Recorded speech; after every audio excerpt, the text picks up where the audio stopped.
ETF index mutual funds నేర్చుకుని stock మార్కెట్లో రాణించాలనుకుంటున్నారా? వెంటనే ఈ నెంబర్కి కాల్ చేయండి. Hello guys, welcome back to our channel. ఈరోజు మనతో ఉన్నారు స్టాక్ మార్కెట్ అనలిస్ట్ అయిన సుందర్ రామరెడ్డి గారు. సార్తో మాట్లాడదాం.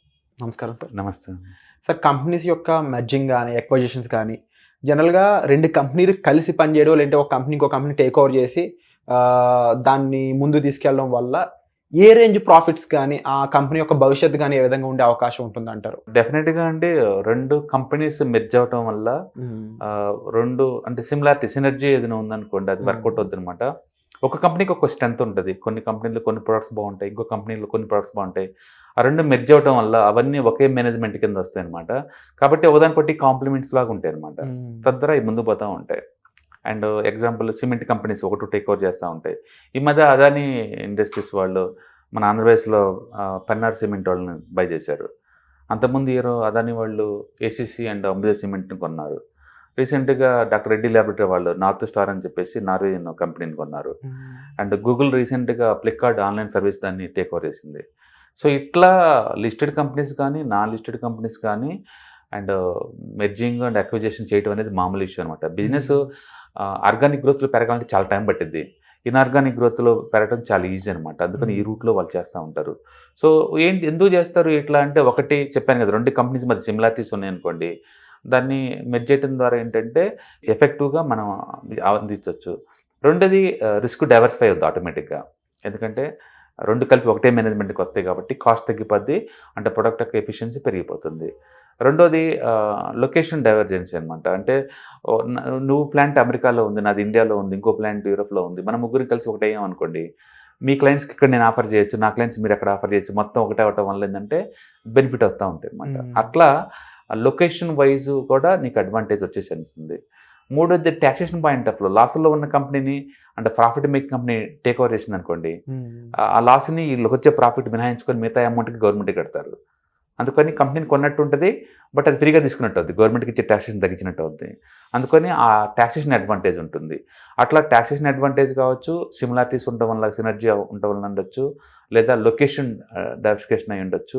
వీటి మొత్తం వల్ల ఏంటంటే కంపెనీకి టర్న్ ఓవర్ పెరిగిద్ది, అండ్ ప్రాఫిటబిలిటీ పెరిగిద్ది, అండ్ ఎఫిషియన్సీ పెరిగిద్ది అనమాట. అందుకని బిజినెస్లో ఎక్విజిషన్స్ కానీ లేకపోతే ఈ మెర్జెస్ కానీ నిరంతరం జరుగుతాయి. కాకపోతే ఈసారి స్పెషల్ ఏంటంటే ఈ సంవత్సరం చాలా ఎక్కువ ఉంది ఇండియాలో, మిగతా రోజులతో పోల్చుకుంటే ఇండియాలో చాలా ఎక్కువ. ఇప్పుడు మనం చెప్పిన అన్ని స్టాక్ మార్కెట్ లిస్ట్ అయిన అక్విజిషన్స్ అండ్ మెర్జింగ్ బయట ఇంకా చాలా ఎక్కువ ఉంటాయి. అంటే similar kind of actions represent చేసినప్పుడు ఆ కంపెనీకి డెఫినెట్లీ దాని మీద పట్టు ఉంటుంది కాబట్టి ఓకే. బట్ ఎనీ కేసులో కంప్లీట్లీ డివర్సిఫైడ్ అంటే ఆపోజిట్ ప్యాటర్న్ కంపెనీ ఎప్పుడైనా టేక్ ఓవర్ చేసి అప్పుడు కూడా సక్సెస్ చూసే స్కోప్ అలాంటివి చాలా తక్కువ. యూజువల్గా ఏంటంటే ఒక బిజినెస్ ఇంకో కొత్త బిజినెస్ బిగిన్ చేసింది అనుకోండి, అది పాత బిజినెస్ సంబంధం లేదనుకోండి, అది డీమెర్జర్ చేసి పడేస్తారు. డీమెర్జర్ అంటే ఇంక సపరేట్ ఇవ్వంతారు. లైక్ రిలయన్స్ ఉందనుకోండి, అది ఆయిల్ అండ్ గ్యాస్ కంపెనీ, వాళ్ళు టెలికాం బిగిన్ చేశారు. టెలికాంకి ఆయిల్ సంబంధం లేదు, అంటే ఏదో రోజు ఈ కంపెనీ ఇండిపెండెంట్గా మారుస్తారు. అలాగే జియో ఫైనాన్స్కి ఆయిల్ అండ్ గ్యాస్ సంబంధం ఏంటి, దాన్ని ఆల్రెడీ డీమర్జర్ చేశారు, అది ఫ్రీగా షేర్లు ఇచ్చారు. రిలయన్స్లో ఉన్న వాళ్ళందరికీ జియో ఫైనాన్స్లో ఫ్రీగా షేర్లు ఇచ్చారు. ఆ కంపెనీని పూర్తిగా ఇండిపెండెంట్గా మార్చారు. ఇప్పుడు రిలయన్స్కి జియోకి సంబంధం ఉండదు. ఒకప్పుడు అది పేరెంట్ ఇది కిడ్ లాగా ఉండేది, ఇప్పుడు కంప్లీట్గా ఇండిపెండెంట్ మార్చారు. వాటిని డీమర్జర్ అంటారు. అలా కాకుండా సిమిలారిటీ ఉందనుకోండి, వేరే కంపెనీ అనుకోండి, నాలో మెర్జ్ చేసుకుంటాను. Example H D F C bank, H D F C real estate same kind of నేచరే కాబట్టి దాన్ని దీంట్లో మెర్జ్ చేశారు.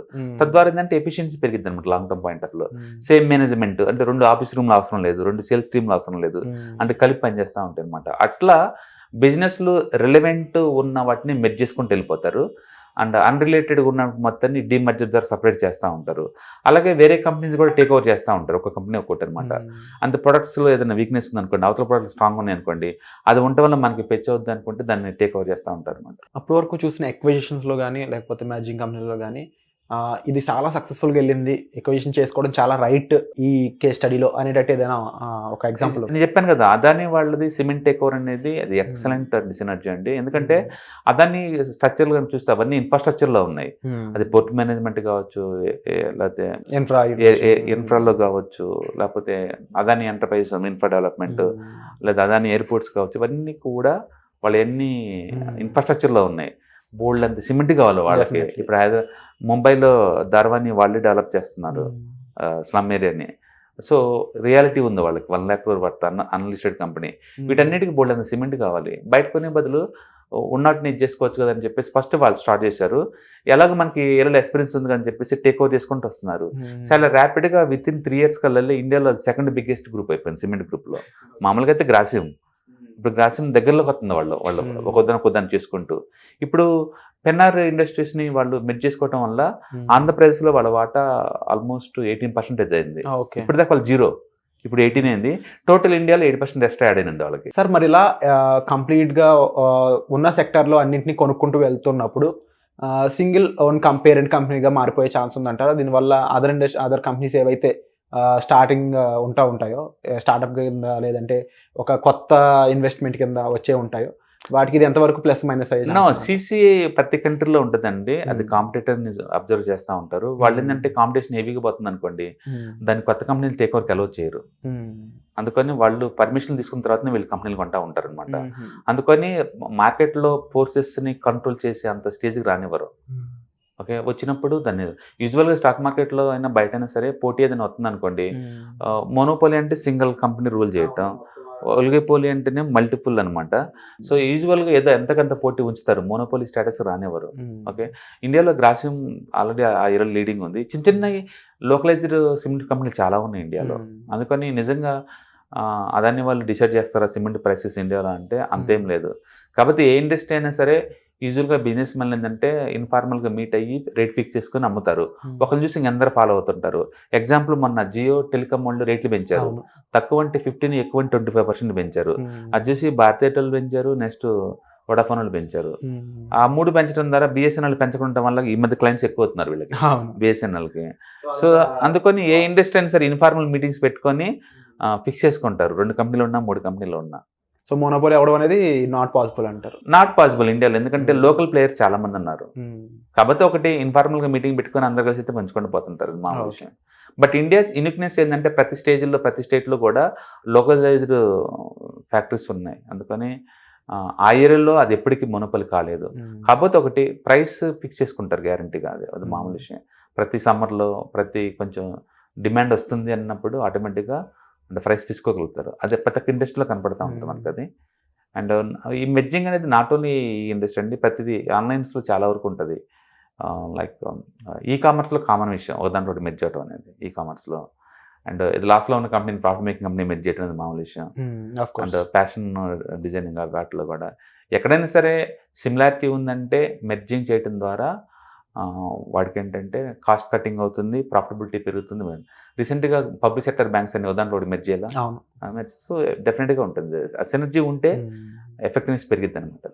అని కొంచెం ఫోర్స్ఫుల్గా ముందుకి బూస్టప్ అయ్యే ఛాన్స్, ప్రాఫిటబిలిటీ పెరిగిద్ది, కస్టమర్ సాటిస్ఫాక్షన్ పెరిగిద్ది, తక్కువ రేటుకే మాస్ ప్రొడక్షన్ చేయగలుగుతారు, కాంపిటేటర్ నిలబడతారు. అది ఆ ఫెసిలిటీస్ అన్నీ ఉంటాయి అనమాట. ఎస్బీఐ బ్యాంక్ ఇంత ముందు 8 అసోసియేట్ బ్యాంక్స్ ఉన్నాయండి. Bank of Hyderabad, bank of Maharashtra అన్ని ఎస్బీఐలకు మెర్జ్ చేశారు. అది ఇంకా ఫైనాన్స్ స్ట్రెంత్ అయిపోయింది అప్పటి నుంచి కూడా. సో వండర్ఫుల్ గా ఇలాంటి ఎక్విజిషన్స్ ఎన్నో ఐ థింక్ రాబోతున్నాయి అనుకుంటున్నాం. ఈ సంవత్సరం హైయెస్ట్ జరిగింది ఇండియా వరకు ఈ సంవత్సరం అయితే. సో అండ్ ఈ ఎక్విజిషన్స్ ఏవి కూడా మోనోపోలీని క్రియేట్ చేయలేమనడంలో కూడా ఇది ఒక కొత్త సిసిఐఎల్ వాళ్ళు చూసుకుంటారు కంప్లీట్ గా. Wonderful sir, thank you so much for the information. Suman టీవీలో మీ పర్సనల్ అండ్ బిజినెస్ ప్రమోషన్స్ కోసం కింది నెంబర్కి కాంటాక్ట్ చేయండి.